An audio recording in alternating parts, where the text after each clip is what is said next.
یہ جو ہے لالہ فشانی تیری توفیق سے ہے، ساری پاکیزہ بیانی تیری توفیق سے ہے۔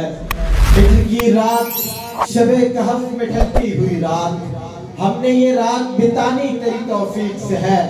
آنکھ کے دشت میں پانی ہے فراوانی سے، دشت کی آنکھ میں پانی تیری توفیق سے ہے۔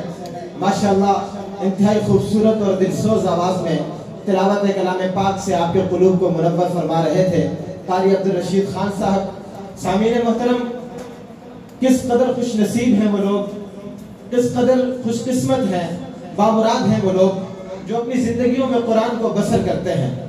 یہ قاری صاحب آپ کے سامنے تلاوت فرما رہے تھے، ان کی آواز کا سوز و گداز، ان کی اس کے لیے تڑپ، ان کا اپنی آواز کا اتار چڑھاؤ سے آپ کے قلوب کو منور فرمانا اور پھر آپ کا یہاں پر بیٹھ کر جم کر ان کو سننا، یقیناً کل قیامت کے دن اگر کہیں ہم حضور خدا کے حضور حاضر ہوں گے تو ہمارے پلڑے میں یہ وقت یہ ساعتیں ضرور ہمارے مقدر میں لکھی جائیں گی اور ہمیں اس کا اجر ضرور ملے گا۔ تو میں اب آپ کے درمیان اور مزید مہمانوں کے درمیان حائل ہوئے بغیر، کیونکہ وقت بہت کم ہے، یقیناً اس وقت زمانہ اس قدر تیز رفتار ہے، جدت اس قدر ہے کہ کسی کے پاس اس قدر وقت نہیں ہوتا کہ وہ ان چیزوں کے لیے وقت نکال سکے۔ کس کے پاس اتنا وقت؟ یہاں تو ہم کسی کو نماز کے لیے منت کہیں تو آگے سے اس کی منت کرنی پڑتی ہے اور نام نرینیں دینی پڑتی ہیں۔